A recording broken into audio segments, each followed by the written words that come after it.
Madame, Messieurs, bon après-midi et bienvenue sur Afrique Média, la télévision panafricaine. Comme tous les week-ends, nous sommes de retour sur le plateau dans le cadre du Club de la Presse, votre émission de débat sur la télévision panafricaine qui revient donc sur les grands sujets d'actualité de la semaine, que ce soit au Cameroun, en Afrique et même dans le reste du monde. Nous sommes donc très heureux de vous savoir, très nombreux également, devant votre petit écran pour partager avec nous les idées de nos panélistes qui sont déjà sur ce plateau. Et bien, dans cette édition, nous parlons bien sûr des législatives et municipales du 30 septembre dernier au Cameroun. Les premiers fruits sont connus puisqu'on a déjà les résultats de municipales à travers le pays. Alors, quels commentaires peut-on faire de ces résultats? C'est donc le sujet qui va nous intéresser dans le cadre de ce club de la presse. Mais vous le savez, nous sommes le samedi 5 octobre 2013 et comme tous les 5 octobre, c'est donc la célébration de la journée mondiale de l'enseignant. C'est l'effervescence au Cameroun où la grande famille des enseignants s'est donc jointe à celle du reste du monde pour célébrer ce forgeron de la société, celui-là qui a éduqué pratiquement tout le monde et qui a fait de nous ce que nous sommes aujourd'hui, surtout en bien. Voilà donc pour ce qui est du menu de cette édition du Club de la Presse. Nous sommes en direct de Yaoundé, la capitale politique du Cameroun. Et d'où que vous soyez en ce moment, vous pouvez donc également participer à cette émission à travers des SMS qui doivent être signés à partir des numéros de téléphone qui vont bientôt s'afficher au bas de votre petit écran. Mesdames, Messieurs, voilà donc pour ce qui est donc de la vitrine de l'émission. Je vais tout de suite et maintenant vous présenter ceux avec qui vous allez discuter ce soir, ceux qui vont animer cette émission. Je veux parler bien sûr de nos invités. Invités donc au Club de la Presse de ce 5 octobre. Je présente Maître Sim. Il est avocat au barreau du Cameroun. Il est surtout sur ce plateau en tant qu'homme politique puisqu'il officie comme troisième vice-président du MRC, le parti qui a pour président Maurice Kamto. Maître, bonsoir et bienvenue sur le plateau. Bonsoir à ceux qui nous regardent et merci à vous de nous inviter. Certainement, vous avez beaucoup de choses à nous dire puisque nous avons les résultats des municipales. On en reparle donc avec vous dans quelques instants. Tout à côté de vous, c'est un enseignant et il a sa place sur ce plateau puisque les enseignants sont plus que jamais à l'honneur ce samedi 5 octobre. Lui, c'est Léonide Mfoum. Il est président d'une association qui traite des questions d'éducation, CAMED, c'est donc les Camerounais pour l'éducation. Monsieur l'enseignant, bienvenue sur le plateau et surtout bonne fête à vous. Merci Patrick et bonsoir à tous vos téléspectateurs. J'espère que ce sera un débat de haut vol que nous aurons. Mais on ne vous voit pas en tenue de célébration. On a vu beaucoup d'enseignants arborant la tenue. Un pagne a été donc choisi. Vous n'avez pas souhaité vous mettre aux couleurs? Non, pas que je n'ai pas souhaité me mettre aux couleurs, mais je pense que la diversité d'opinions participe de la démocratie que nous allons célébrer dans cette émission. Nous, à la CAMED, nous avons effectivement pensé qu'il n'y a pas matière à fêter. Donc nous sommes effectivement dans la commémoration pour dire que la célébration d'aujourd'hui a été obtenue dans le sang et les pleurs. C'est une commémoration de haute lutte qui doit rappeler le chemin que les pouvoirs publics ont à faire pour que la situation de l'enseignant au Cameroun soit des plus reluisantes. D'accord, on reviendra à vous dans quelques instants lorsque nous allons parler de cette journée de l'enseignant qui a été placée sous le thème « L'appel de l'enseignant ». C'est donc autour de cette thématique que les maîtres du savoir ont donc commémoré cet anniversaire. À ma gauche à présent, c'est pratiquement quelqu'un qu'on ne présente plus puisqu'il est un consultant quasi permanent du Club de la Presse. C'est un homme politique, président du PR. Il est avec nous, Georges Gilbert Banla. Bonsoir et bienvenue au Club de la Presse. Bonsoir, bonsoir à tous les téléspectateurs d'Afrique Média. Et bonsoir, un bonsoir particulier aux enseignants qui sont en train de relever le défi à travers la commémoration en ce jour. Voilà, merci donc à vous d'être venu une fois de plus sur ce plateau du club de la presse. Il y a aussi un représentant de l'UDC, le parti de monsieur Adamoun Dam Njoya, mais c'est un autre Njoya qui peut en cacher un autre. Lui, c'est Njoya Amadou. Il est donc membre de cette formation politique qui nous fait le grand plaisir de répondre positivement à notre invitation. Bonsoir messieurs et bienvenue au club. Oui, bonsoir Patrick. Bonsoir de m'accueillir sur votre plateau de débat et de nom de combat. Je veux me joindre à tous les enseignants aussi pour souhaiter la bonne fête à tous les enseignants du Cameroun. Ok, je pense que le message est bel et bien passé. On espère, pour parler justement de cette journée de l'enseignant, que les images que Marie-Pascaline Ngonkam a bien voulu tourner pour nous, pour cette célébration, le temps peut-être de mettre tout cela en musique. On va donc parler de cette journée de l'enseignant. Très rapidement, chacun sur ce plateau va dire un mot sur la manifestation. Alors, on va commencer par ma gauche avec M. Njoya Amadou. La journée de l'enseignant, telle qu'elle est vécue au Cameroun, on a assisté à un défilé, on a assisté à des manifestations. Sûrement qu'en ce moment même, dans presque tous les établissements scolaires du Cameroun, c'est la fête qui bat son plein. Alors, cette façon de faire là, vous pensez que c'est une journée quand même où l'enseignant doit faire la fête? Non, nous à l'UDC, nous ne pensons pas que ce soit une journée où l'enseignant doit faire la fête, parce que pour nous, nous voulons que l'enseignant, que ce soit une journée où l'enseignant doit s'arrêter un tout petit peu pour pouvoir réfléchir, penser à son devenir. Ce n'est pas une journée de fête des agapes, et si tu es ça, ce n'est pas dans l'esprit de l'UDC. L'UDC a besoin des gens qui réfléchissent, qui peuvent faire avancer notre pays, qui peuvent faire émerger notre pays. Alors nous ne sommes pas là pour pouvoir dire que tout est rose, mais nous pensons que les gens doivent réfléchir, prendre un temps soit peu, le temps de réfléchir sur leur devenir. Et le devenir est du Cameroun qu'on doit construire, le Cameroun de demain. Aujourd'hui, là, ce n'est pas le lieu pour nous de pouvoir nous festoyer comme tous les autres. Voilà, Monsieur Baoula, l'enseignant occupe quand même une place centrale dans la société, en tant que c'est lui véritablement qui forme la société.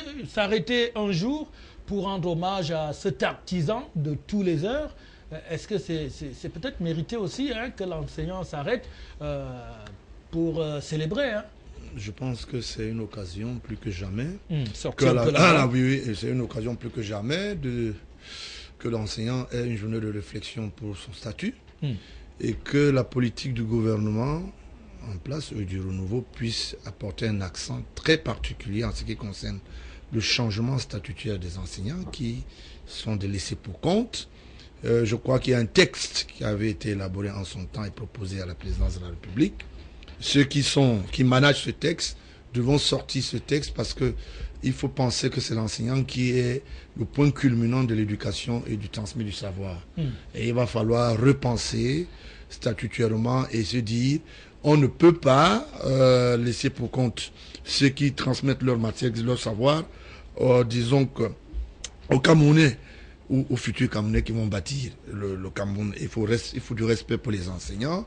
Et il va falloir, je profite de cela pour dire que ceux qui ont, disons, l'honneur ou bien le mandat d'être dans ce qu'on appelle des structures d'enseignement et qui aussi sont des chefs de département ministériels devront faire plus attention parce que, vous savez, aujourd'hui, le bétail, disons qu'au niveau des amphis, vous voyez comment les enseignants sont devenus des vendeurs de photocopies ou des copies, ça fait pas sérieux.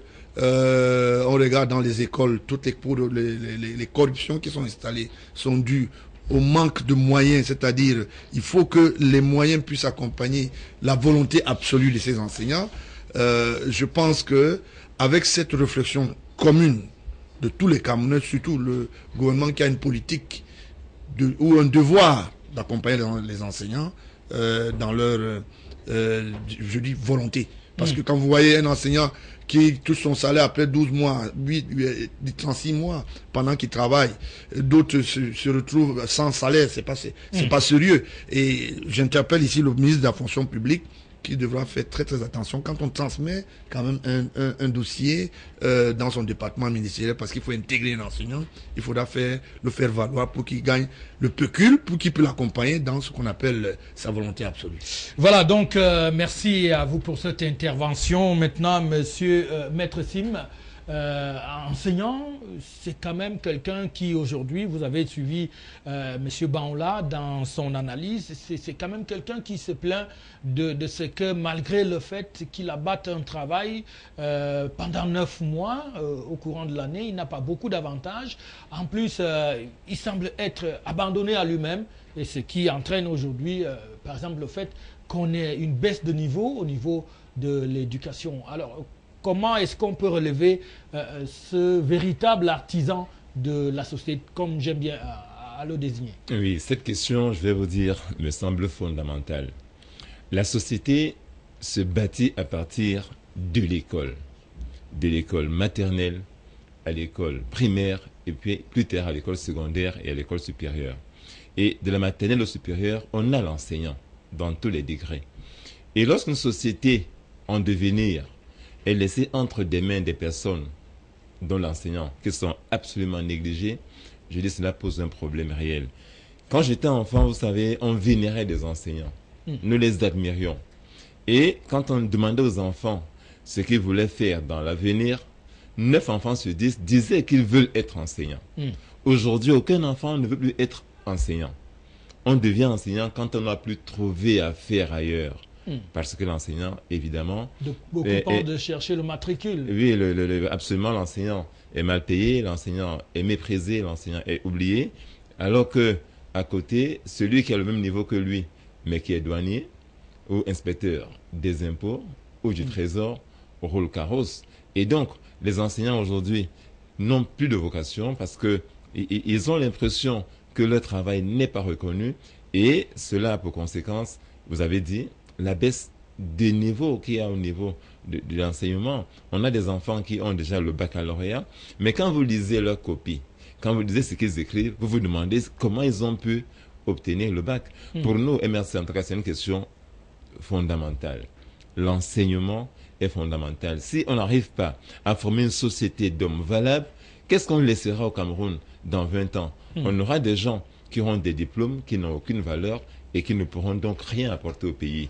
Je pense que les enseignants, à mon sens, devraient aujourd'hui, je suis content pour eux, c'est bien qu'ils fêtent, mais je pense que, en notre sens, c'est une journée de prise, et mon frère Baron l'a dit, c'est une journée de prise de conscience, de réflexion profonde sur leur statut, sur leur devenir. Je suis tenu au Cameroun, tout est matière à fêter. Le 8 mars, c'est une journée, par exemple, où les femmes doivent prendre conscience de leur statut qui est très mauvais et demander des exigences au gouvernement.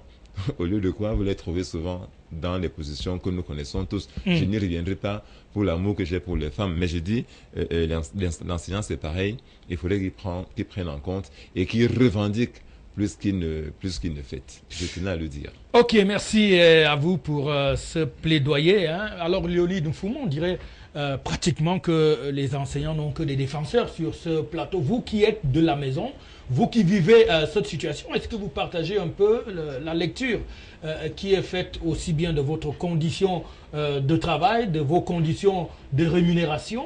Quel est le problème? D'où vient le problème de l'enseignant aujourd'hui au Cameroun? C'est vrai que vous avez dit qu'il n'y a pas matière à fêter et qu'il faut plutôt réfléchir. Et selon vous, qu'est-ce qui fait problème? Pourquoi l'enseignant n'est pas à la place qu'il mérite?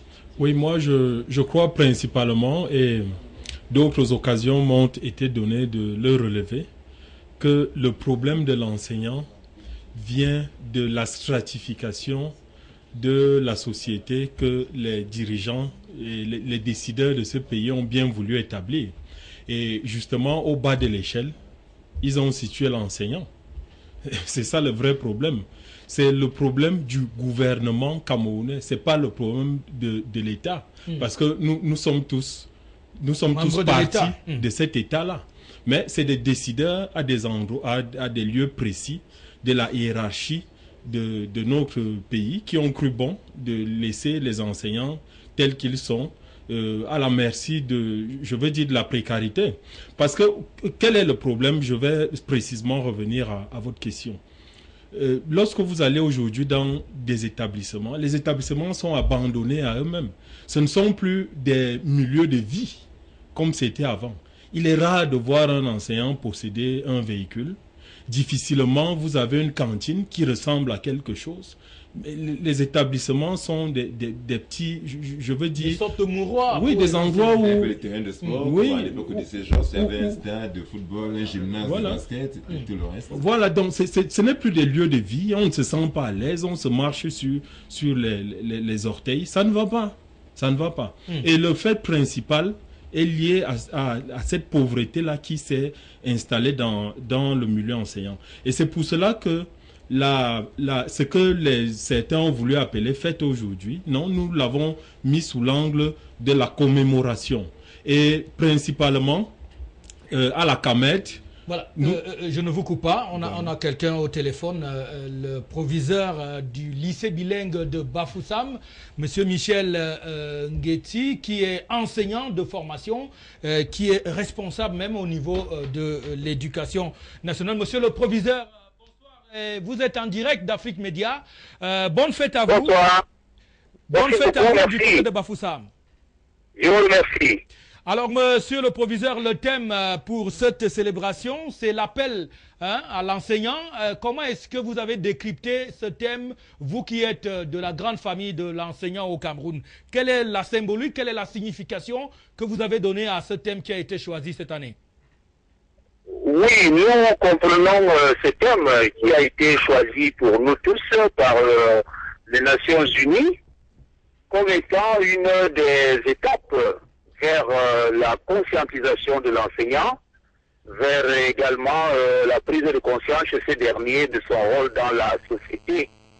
Nous pensons qu'un tel thème tend à rafraîchir la mémoire de l'enseignant sur le devoir qui est le sien, à savoir former, n'est-ce pas, les citoyens de demain, former le citoyen complet, en lui donnant toutes les armes pour pouvoir être utile à lui-même, utile à sa famille, utile à son pays et pourquoi pas utile à l'humanité tout entière. Nous pensons également que ce thème signifie très probablement que l'on veut montrer que, en réalité, l'enseignant n'a pas toujours joué ses rôles comme il aurait dû le faire. Et il s'agit alors de l'aiguillonner, pour ainsi dire, l'invectiver, pour utiliser un terme plus fort, afin qu'il se réveille et continue de jouer son rôle de chien de garde, au sens positif du terme, pour parler de notre pays, un Cameroun bientôt émergent. Voilà, monsieur le proviseur, vous le dites si bien, l'enseignant est aujourd'hui confronté à de nombreuses difficultés, ce qui occasionne ce que d'aucuns appellent une sorte de démobilisation, parce qu'on a un manque de motivation totale aujourd'hui qui est constaté dans le milieu de l'enseignement en général. Vous qui êtes donc de la maison, comment appréciez-vous la condition qui est celle de l'enseignant en général et précisément au Cameroun? Comment est-ce que les choses se passent? Vous pensez qu'il y a toujours cette envie de travailler dans le milieu de l'enseignant? Quelles sont vos conditions? Bien, au risque de vous décevoir, je dirais que tout en étant d'accord avec vous, je pense qu'il faut tempérer un peu, n'est-ce pas, les termes ou la résonance. En réalité, il y a toujours des enseignants de vocation, c'est-à-dire ceux-là même qui vont vers le métier par amour pour ce métier et qui sont prêts à faire leur travail, quelles que soient par ailleurs les frustrations, les vexations subies de la part de la société. Bien entendu, à côté de ceux-là, il y en a qui peut-être sont arrivés dans la maison avec d'autres idées derrière la tête et qui posent des conditions pour pouvoir remplir leurs fonctions. Dans tous les cas, nous sommes là au quotidien pour essayer de rappeler aux uns et aux autres que la vocation devrait prévaloir et que de toute façon, quelles que soient les déceptions, il faut savoir que l'enfant que l'on a formé n'y est pour rien. Le former d'abord, tout en continuant à porter la revendication. C'est que nos syndicats font d'ailleurs très bien avec, évidemment, nos dirigeants. Je me souviens que tout à l'heure, à la place des fêtes, les syndicats qui ont eu à prendre la parole ont tous félicité et remercié le gouvernement, n'est-ce pas, actuel, pour la bienveillance avec laquelle il aborde les problèmes qui sont posés. Nous avons également appris à cette occasion que des espèces de modus vivendi, n'est-ce pas, ont pu être trouvés qui permettront que dans le jour à venir, il y ait moins de frustration. Donc, globalement, je suis d'accord avec vous, mais je pense qu'il faut un peu comment dire, relativiser le degré de déception. Voilà, monsieur le proviseur, on va vous laisser continuer la fête. On comprend que vous êtes peut-être satisfait de la condition de l'enseignant aujourd'hui au Cameroun. Il est traité à sa juste valeur? Bon, peut-être pas, mais je dis au fond, dans la société actuelle qui est payée à sa juste valeur, nous vivons une société en crise financière, crise morale et autres dimensions de cette crise. Je n'ai pas voulu dire tout à l'heure que l'enseignant est très bien payé. J'ai simplement voulu dire que, au plus fort de la déception, il faut réinviter la vocation, n'est-ce pas, sur la scène et la faire prévaloir sur toutes les autres choses. Car, en réalité, monsieur le journaliste, à combien pourrait-on s'estimer très bien payé? À combien, en réalité? Okay. Le mieux, je crois, c'est de faire appel à la vocation et d'inviter à relativiser les frustrations pour jouer ce rôle qui est fondamental, le rôle de formation de futurs choix citoyens de demain, tout en continuant, j'espère que vous l'avez noté, à lutter pour une amélioration de nos conditions qui, je le reconnais, sont loin d'être des meilleures. Merci à vous, monsieur Michel Ngueti, proviseur du lycée bilingue de Bafoussam, et bonne fête à tout le corps enseignant. Nous revenons donc sur ce plateau. On ne va pas faire de commentaires sur ce qu'a dit monsieur le proviseur parce que le temps nous tient déjà à la gauche. Mais monsieur, vous m'avez la parole pour chuter sur ce que vous étiez en train de dire. Oui, vous savez, les administratifs ont leur discours. Les enseignants ont de métiers aussi, le leur, qui vivent ces réalités sur le terrain. Nous n'allons pas, outre mesure, pavoiser sur les propos du proviseur. Je crois qu'il est suffisamment responsable. Mais je voudrais dire que nous, à la CAMED, nous avons placé cette célébration sous le sceau de l'amélioration des conditions de vie et de travail de l'enseignant. Et pour ce faire, nous avons adressé une lettre au président de la République. Et je crois qu'elle lui est déjà parvenue. Elle devrait en principe être sur sa table. Si elle ne l'est pas, je pense qu'il est déjà au courant. Oui, effectivement. Nous lui avons adressé une lettre pour lui dire que nous voudrions tout au moins être payés, ne serait-ce que comme les Ivoiriens ou les Gabonais. C'est-à-dire Non, moi je crois qu'un enseignant camerounais, pour pouvoir vivre décemment, compte tenu du niveau de vie qui devient de plus en plus élevé chez nous, il nous faut le salaire des Ivoiriens qui est au niveau de 650, 700 000. Je le dis comme ça. Je crois que le message est bel et bien passé. On va quitter ce sujet. Merci à vous, monsieur Mfoum. Le temps pour nous d'introduire très rapidement un conseiller municipal fraîchement réélu à l'issue donc de ce scrutin du 30 septembre. Lui, c'est Saint-Éloi Bidou. C'est un visage bien connu de ce plateau du Club de la Presse. Monsieur le conseiller, bienvenue sur le plateau et toutes nos félicitations. Merci, monsieur Eyard, pour l'invitation que vous me faites à la suite des élections doublées des municipales et des législatives. Alors, on parlait des enseignants. On va vous permettre également de dire un mot sur ce corps qui, aujourd'hui, vous avez suivi les différents acteurs sur ce plateau, ainsi que monsieur le proviseur. On veut recueillir votre avis sur ce qu'est l'enseignant aujourd'hui au Cameroun, ses conditions. Comment est-ce que vous pouvez apprécier tout ça? Non, je voulais tout simplement dire à mon voisin de droite que être appartenir à la CAMED ne signifie pas être plus enseignant qu'un proviseur. Il y a certainement des problèmes dans cette profession. Moi, je fais une différence entre 5 catégories d'enseignants. Les enseignants du maternel qui ont une formation particulière, les enseignants du primaire, les enseignants du secondaire, les enseignants de l'enseignement supérieur et les enseignants de sport qui sont pourtant des laissés pour compte dans cette affaire. Vous ne pouvez pas admettre qu'on mette un enseignant de sport en retraite à 55 ans au moment où il bénéficie de toute l'expérience et de toute l'expertise nécessaire pour conduire une équipe nationale de foot, une équipe nationale de hand, une équipe nationale de basket. Je crois que il est impératif aujourd'hui que l'administration se saisisse de ce dossier, le dossier des enseignants de sport et la ligne au niveau de tous les autres enseignants.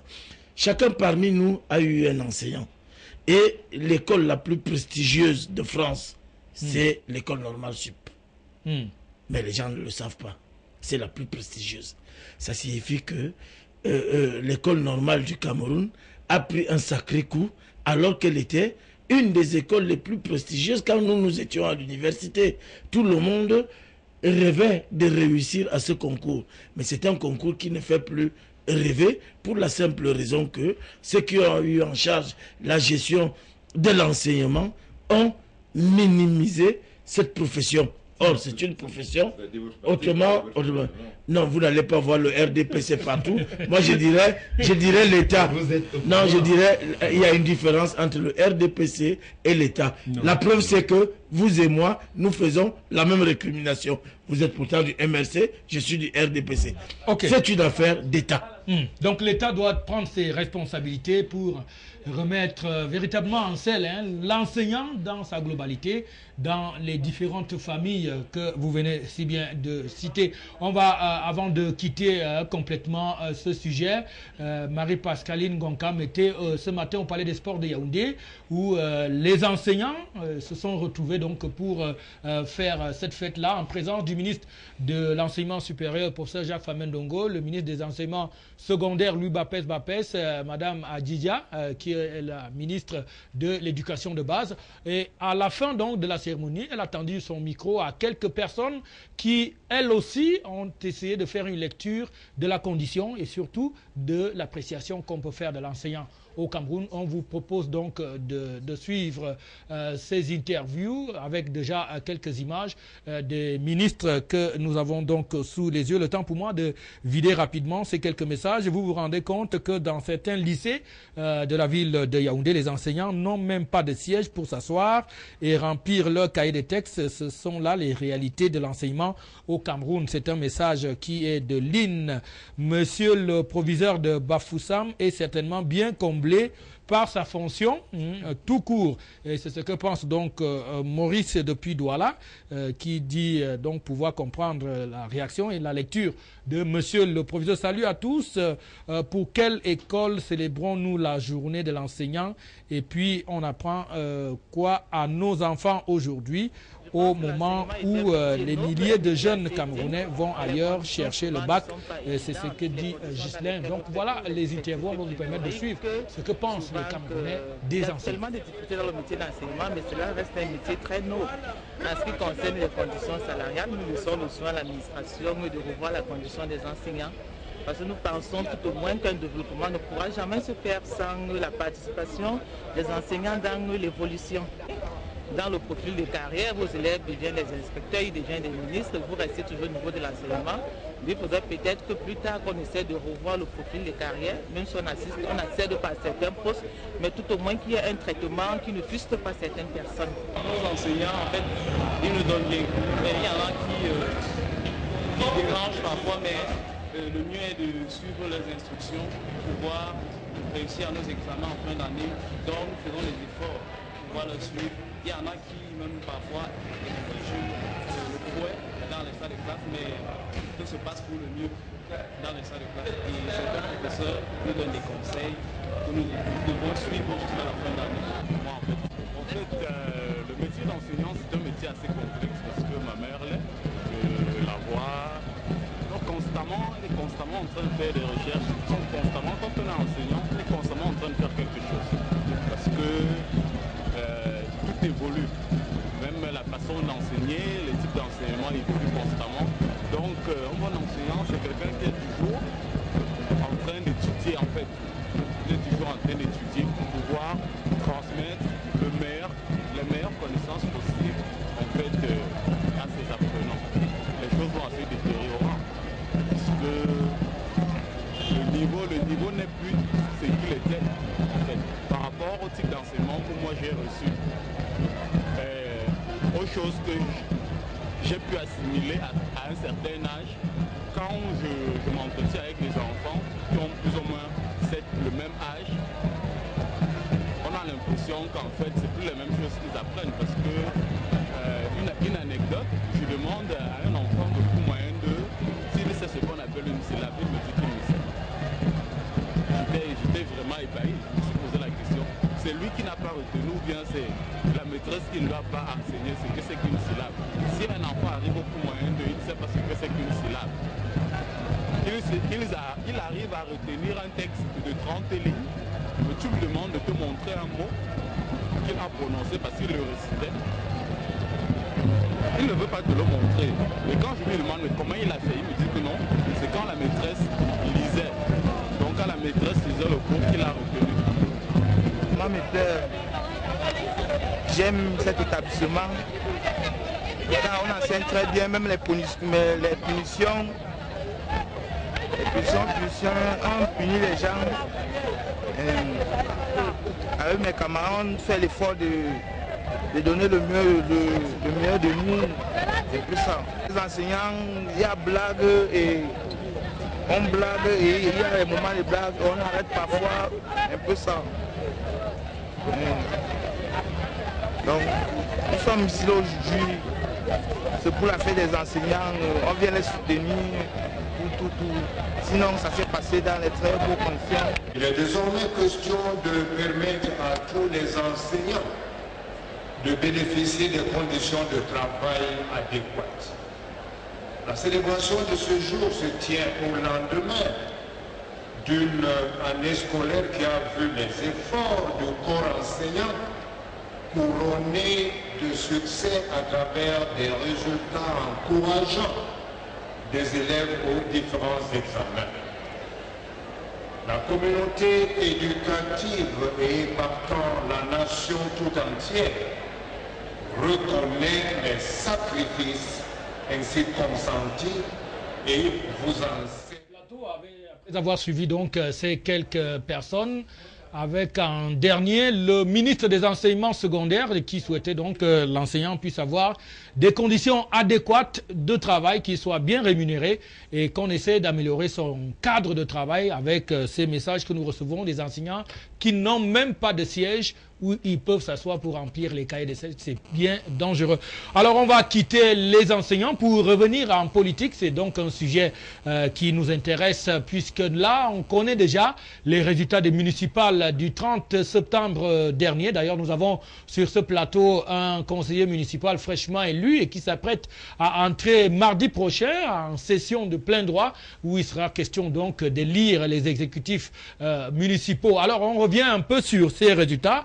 On sait que globalement, à travers le triangle national au Cameroun, c'est le RDPC qui tire son épingle du jeu en faisant pratiquement une sorte de razzia.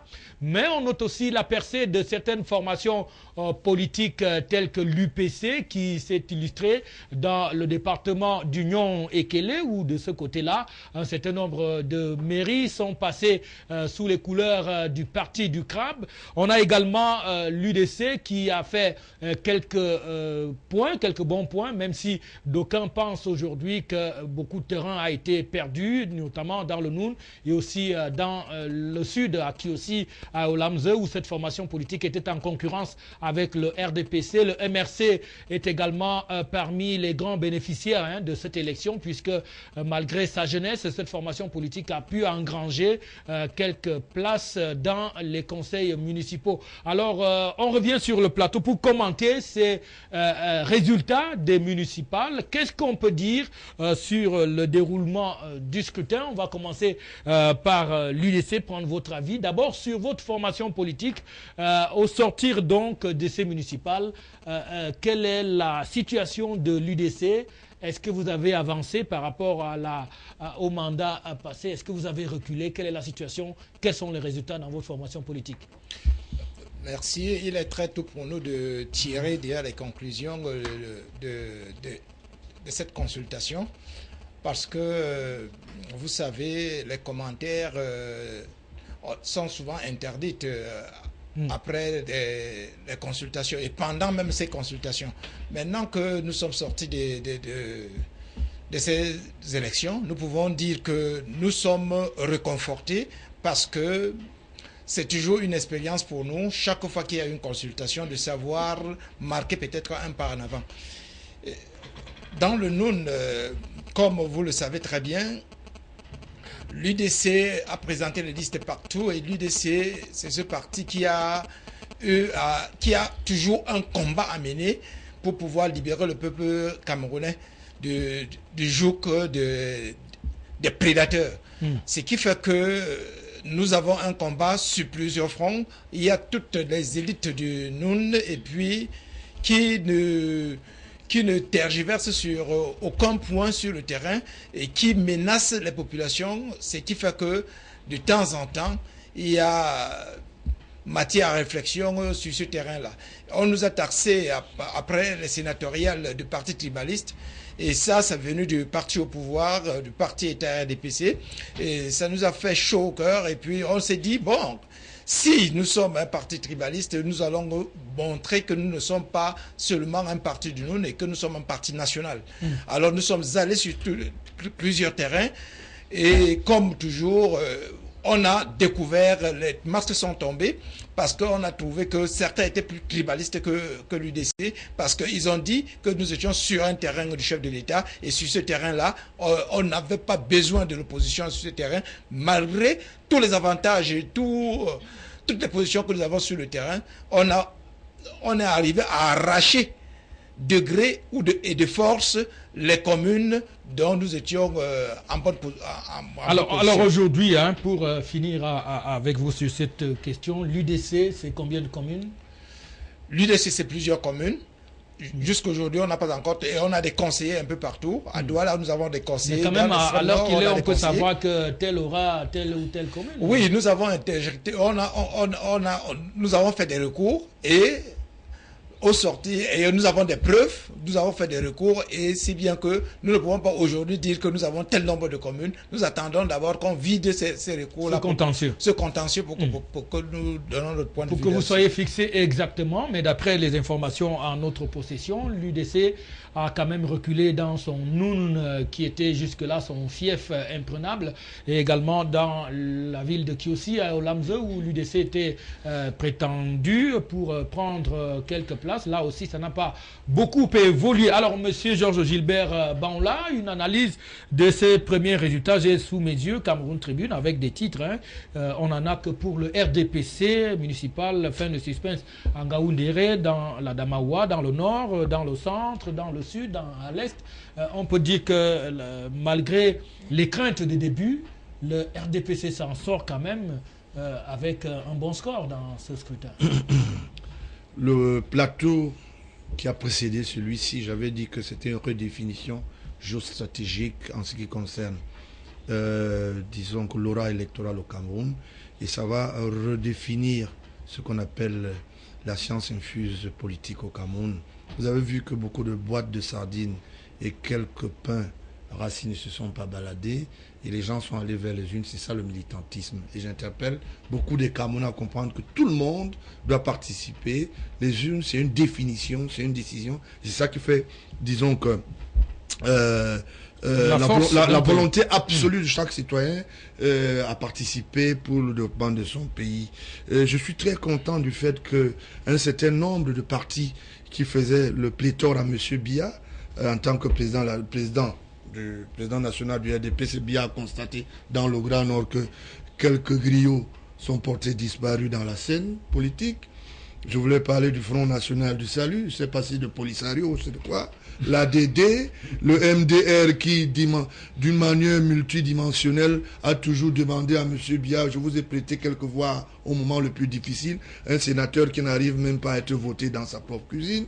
C'est le Benoué a été plébiscité par le ministre de la Communication qui est sorti par la fenêtre.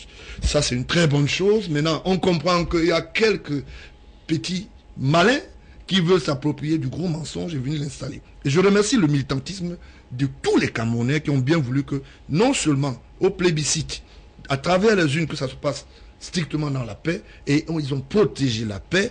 Maintenant, M. Biya, ce que moi je veux lui demander personnellement, c'est de redéfinir ses cartes. Nous ne pouvons pas prospérer avec des gens qui ne sont pas éligibles dans leur propre village. Nous ne pouvons pas prospérer dans une carte politique polluée de mensonges, où les gens prennent le sceau de l'État, en font ce qu'on appelle des pelles pour déménager les idéaux du renouveau.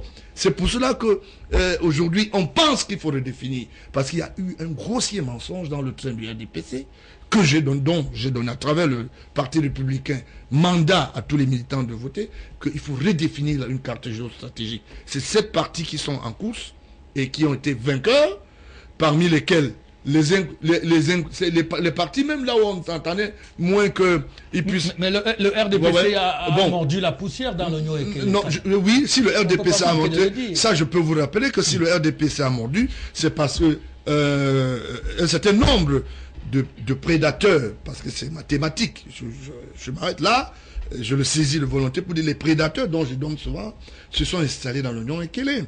Vous voyez que Mme Ben, qui est publicité aux affaires de la législature, est sortie par la petite fenêtre, et le bastion de l'Union Ekele se redéfinit à une identité purement régionale, disons que régionale, parce que quand je disais ici, précisément que la carte géostratégique, disons que politique de notre pays se définit par des replis identitaires.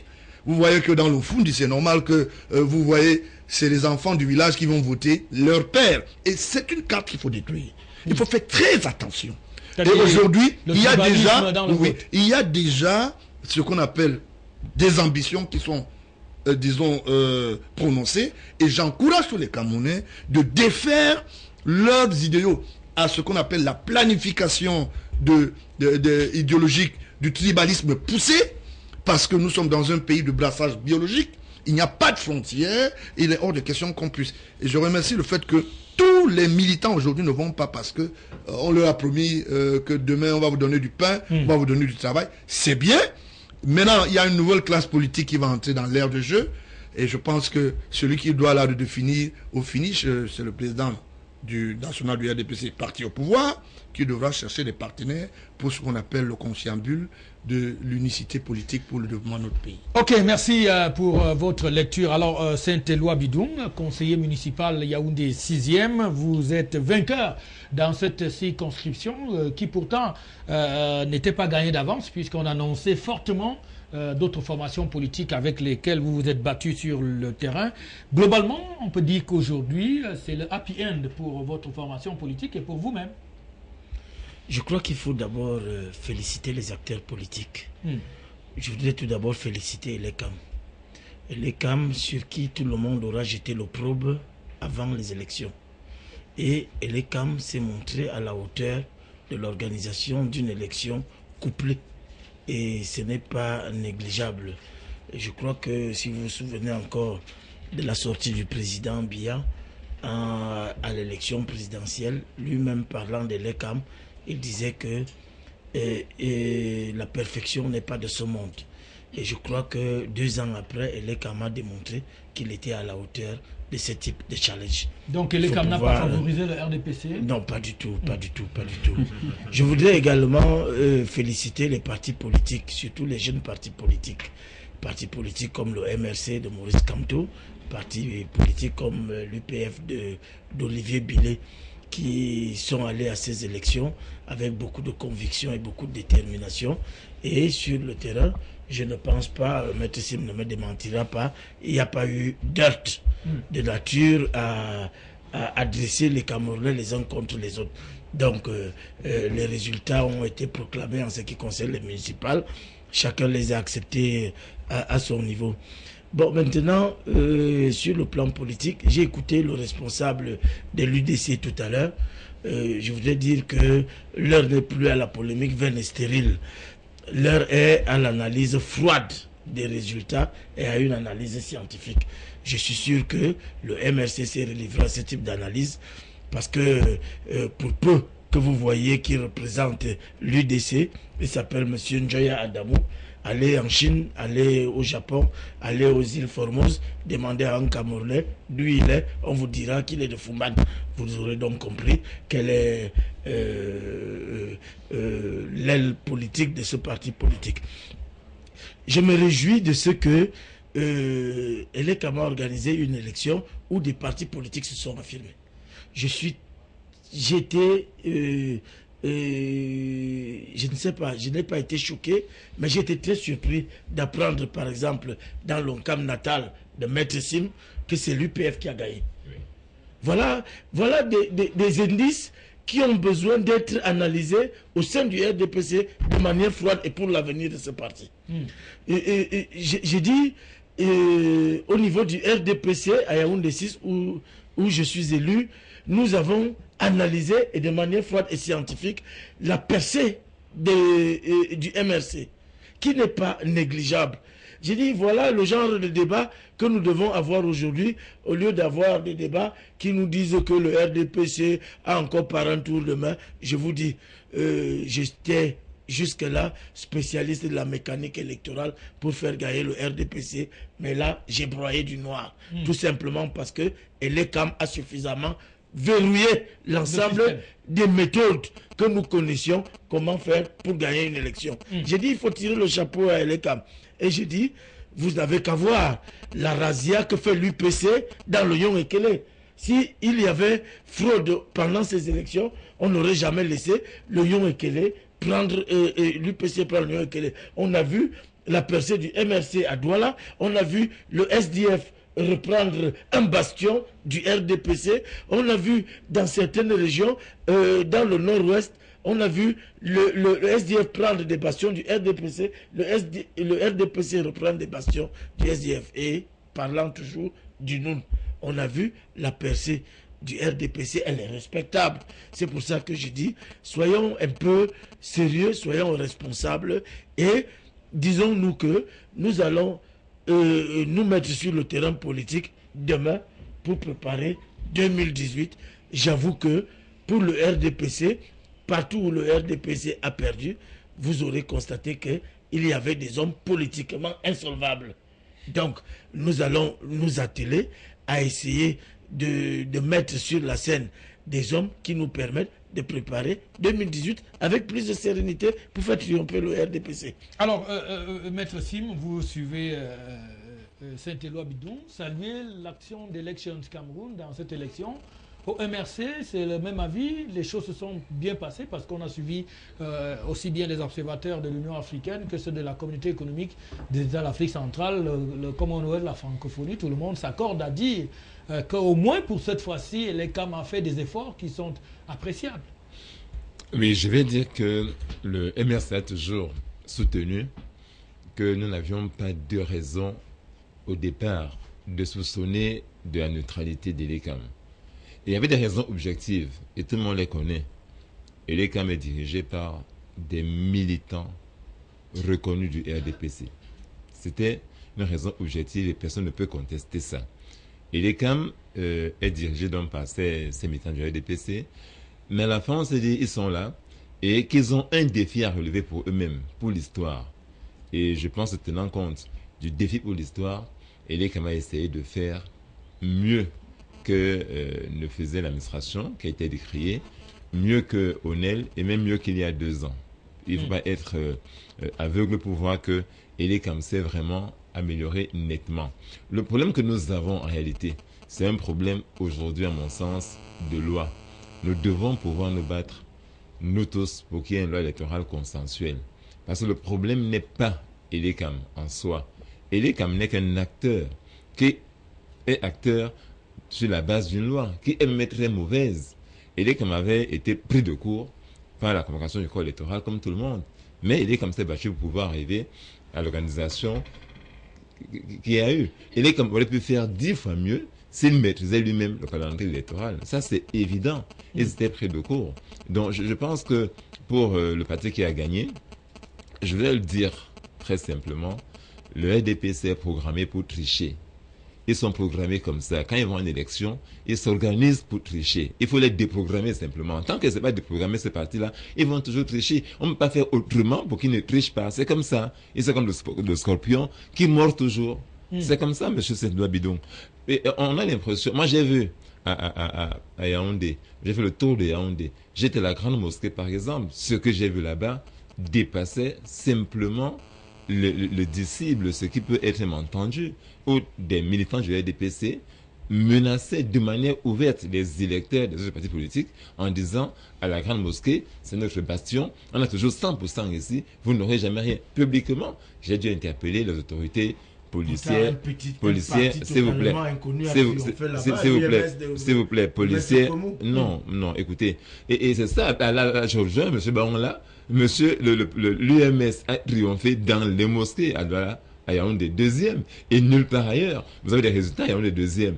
L'UMS a eu... le Cameroun. Non, l'UMS a eu des voix dans les mosquées et nulle part ailleurs. C'est le Cameroun. Non, c'est pas le Cameroun. Donc nous devons en même temps, je pense que M. Baron a dit quelque chose d'important, sortir du vote tribal dans lequel on veut nous bloquer. C'est-à-dire que il faudrait que, d'ailleurs, un de mes amis du RDPC m'a demandé pourquoi est-ce que je n'ai pas été aux élections dans mon camp natal. Je lui ai dit, mais moi je vis à Yaoundé depuis plus de 25 ans et c'est ici que je passe le plus clair de mon temps. Je vais à mon camp de temps en temps pour un deuil, pour une chose ou une autre et que je pense que je suis éligible à Yaoundé. Non pas qu'on m'impose de rentrer dans mon village. C'est ce que le MRC croit, que le Cameroun doit sortir du vote tribal, sortir de ce jour dans lequel on essaie de nous mettre. On a interdit à mon ami et confrère Momo Jean de Dieu, il y a 2 ans, de faire campagne en Vomeka. C'est pas le président Biya qui demande de faire des choses pareilles, mais il y a des gens qui pensent qu'ils aiment beaucoup Paul Biya. Ils font des choses même que Paul Biya ne leur a pas demandé. Parce que pour eux, si un autre Camerounais fait campagne à Kiosi ou en Vomeka ou à Samilima, il commet un crime.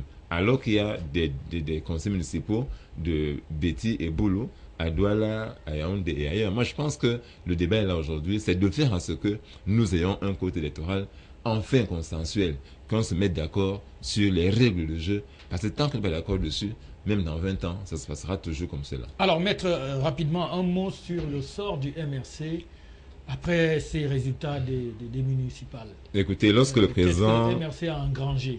Lorsque le président Paul Biya convoque les élections, le 2 juillet 2013, le MRC a exactement 9 mois de vie. 9 mois.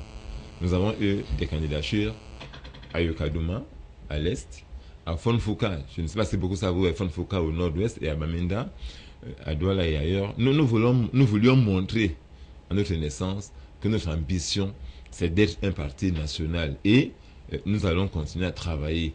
Maintenant, quel est le bilan en l'état? Nous avons eu des conseillers municipaux à Douala 1er, 2e, 3e et 4e. Des conseils municipaux à Bafoussam 1er. Je ne sais pas si on en a eu ailleurs. Je n'ai pas tous les résultats en l'état. Mais je pense que pour nous, l'enjeu de ce scrutin, pour ceux qui ne savent pas, c'était d'éviter aux candidats du MRC en 2018 à la présidence d'être obligés de chercher 300 signatures. Parce qu'il faut rappeler aux Camerounais qui ne le savent pas que le code électoral prévoit que si un parti politique présente un candidat, ce candidat-là doit avoir 300 signatures si ce candidat n'a pas de conseils municipaux ou de députés. Je pense qu'on aura quelques députés, qu'on a déjà les conseils municipaux et que donc, pour nous, c'est une première victoire que nous apprécions. Nous pensons qu'on pouvait faire mieux que ça. C'est le système, parce qu'il y a une affaire de système, n'était pas verrouillé pour protéger le RDPC. L'administration est pour le RDPC, il est quand même pas beaucoup, de moins en moins, mais quand même toujours un peu. Nous pensons qu'il s'agit de prendre une loi électorale enfin consensuelle qui permette de faire à ce que, à la fin de l'élection, que le vainqueur félicite le vainqueur parce qu'il est sûr que le vainqueur est vraiment le vainqueur. Donc vous félicitez le RDPC? Ce n'est pas ce que j'ai dit. J'ai dit qu'il faudrait qu'on ait un système électoral. Pour le cas d'espèce. Tel que. Vous l'avez déjà fait. Tel que. Vous souhaitez qu'il y ait plus de transparence. Oui, je dis ceci, n'est-ce pas? Nous devons. Je vais vous dire une chose que nous avons. Oui, merci. Les partis politiques ont toujours contesté les élections au Cameroun parce que le système est mauvais. On peut les comprendre. Nous voulons que la loi soit bien faite pour qu'on sorte de la contestation des élections. C'est ce que j'ai dit. Et que je puisse féliciter M. Bidoum de manière claire. Je le félicite parce qu'il est élu. Quand les règles du jeu sont claires. Mais si l'élection de Yaoundé 6 est contestée, alors à ce moment, il y a un problème qui va se poser. Ok, voilà, on va prendre M. Léoline Foum, qui est peut-être pas très engagé, hein, et qui peut quand même nous faire une lecture en tant que citoyen de tout ce qu'on dit. Les résultats sont connus pour les municipales, on attend encore pour les législatives. Alors, les choses se sont bien déroulées? Oui, parce que il faut le dire, Patrick, en réalité, le comportement des acteurs de notre société a une forte dimension pédagogique. Et je suis enseignant, voilà pourquoi je vais revenir sur certains petits aspects qui enseignent nos enfants dans l'élection qui s'est déroulée pour voir si, bien évidemment, nous sommes dans la bonne voie. Alors, je pense vraiment honnêtement que, comparativement aux élections qui se sont souvent passées au Cameroun, il y a quand même eu comme une sorte de bond vers l'avant. Tenez, au niveau des médias d'État, nous avons noté que de plus en plus, ils font de la place à une certaine pluralité. Mais je dois dire au niveau de ces médias-là que la loi est un problème. Pourquoi interdit-on les débats contradictoires pendant que l'élection se tient? Ça, c'est une loi que nous ne comprenons pas. Parce que l'élection est une foire à idées. Si on interdit aux gens d'avancer des idées, ça, c'est un problème. Je crois aussi pouvoir dire que Elekam a fait quand même des efforts, quelques efforts appréciables. Mais je pense que le problème n'est pas là. Le problème est d'abord, justement, comme le disait M. Sim, de pouvoir avoir des règles consensuelles. Parce que vous ne pouvez pas jouer avec quelqu'un quand c'est lui qui possède l'arbitre, il possède tous les cartons rouges, le terrain c'est chez lui, toutes les godasses c'est chez lui, ainsi de suite. Donc, il faut, vous êtes enseignant, vous êtes là pour l'école. Je vous en prie. Pourquoi est-ce que vous êtes frileux au RDPC? C'est pas votre pays à vous seul. Hein. C'est notre pays à nous tous. Vous savez. Bon, alors parlez donc. Quand on joue dans une équipe, on porte le maillot de l'équipe. Je ne savais pas que vous portiez le maillot d'un parti politique autre. Lequel pour vous? C'est ce que j'ai ressenti. Lequel? Donc, allez jusqu'au bout. Voilà. Parce que le temps nous tient à la voilà, donc je disais que c'est pas là le problème.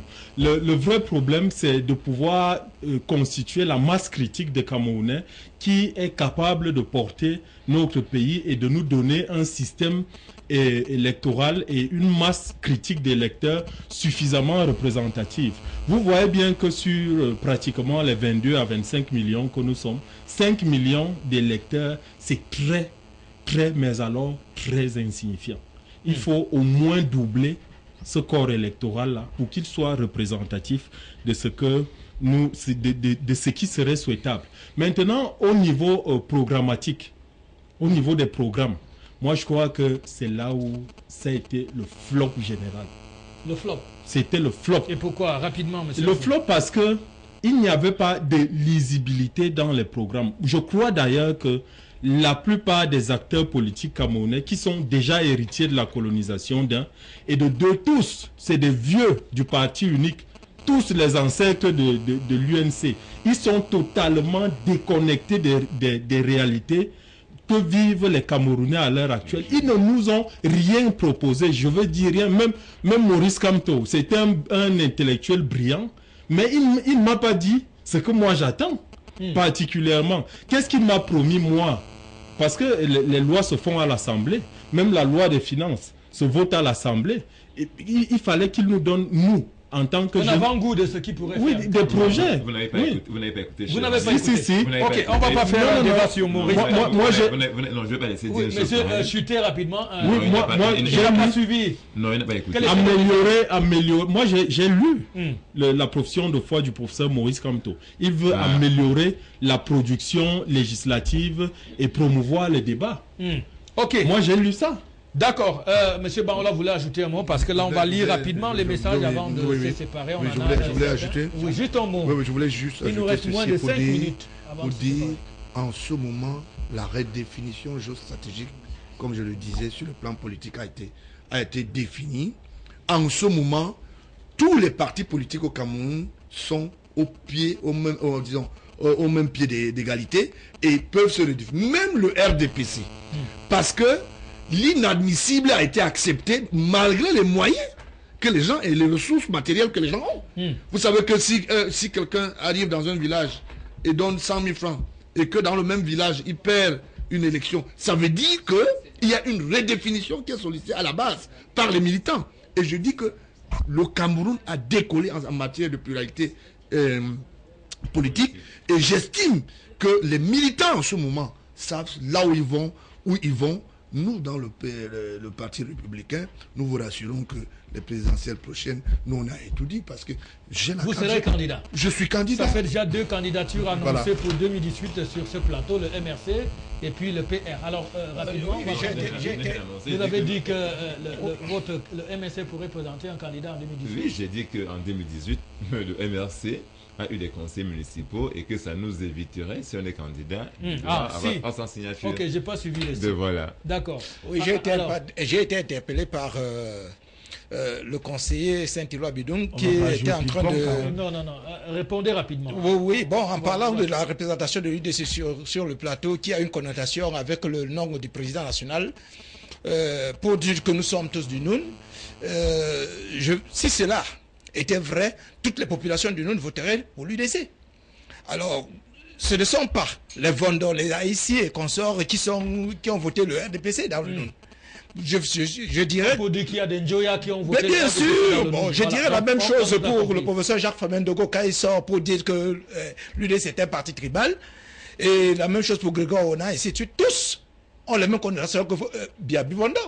Donc ça veut dire que vous comprenez que si on veut aller dans ce sens-là, ça veut dire que la politique est tribalisée au Cameroun. Au Cameroun, voilà. Et ça rejoint ces donc voilà, bonsoir à tous les panélistes. Je suis Monsieur Hélé Gilbert. Pour une fois, l'élection s'est passée dans des conditions acceptables. C'est d'ailleurs ce qui justifie les résultats que nous avons aujourd'hui. On a dit aux téléspectateurs de ne pas appeler. Il y en a qui s'échinent à vouloir nous joindre. Les résultats sont que nous avons aujourd'hui. En plus, j'aimerais rencontrer Monsieur Georges Gilbert Bangola et si possible obtenir son numéro de téléphone. Merci. Je pense que vous pourrez voir ça avec la régie tout à l'heure. Je veux connaître le siège et le contact du PR à Yaoundé. C'est un autre message qui vous intéresse. Salut, le Cameroun vient de franchir une étape importante à travers les élections couplées qui, ma foi, se sont déroulées dans une atmosphère apaisée. Ainsi va donc le pays. Donc c'est un autre message. Bonsoir à tous les panélistes. On a déjà lu ce message-là. Bon, qu'on fasse attention, on impose les bêtis ailleurs, alors que c'est impossible de battre campagne dans le sud, par exemple. Motapon Ibrahim, il dit qu'il a été très difficile à certaines formations politiques de battre campagne dans le sud, alors que les bêtis se retrouvent ailleurs. Et les CAM n'étaient pas à la hauteur, comme le prétend le représentant du RDPC. Il brille aussi par son inculture. Quand il pointe du doigt l'UDC, bon, c'est un autre message qui peut être compris dans son sens. La reprise de Douala 3e par le SDF est un vote sanction contre ceux qui ont investi Fadil, car il y a des ennemis du RDPC dans la maison. C'est ce que pense François, qui envoie donc cet autre message-là. Bonjour, le RDPC a intérêt à beaucoup travailler puisque cette élection nous a démontré que la force de ce parti était la fraude, le trafic d'influence et le monnayage des électeurs. Malgré tout, ils ont réussi toujours à frauder dans les villages avec la complicité des chefs de terre et les camps. Donc c'est un autre message. Bonsoir chers panélistes.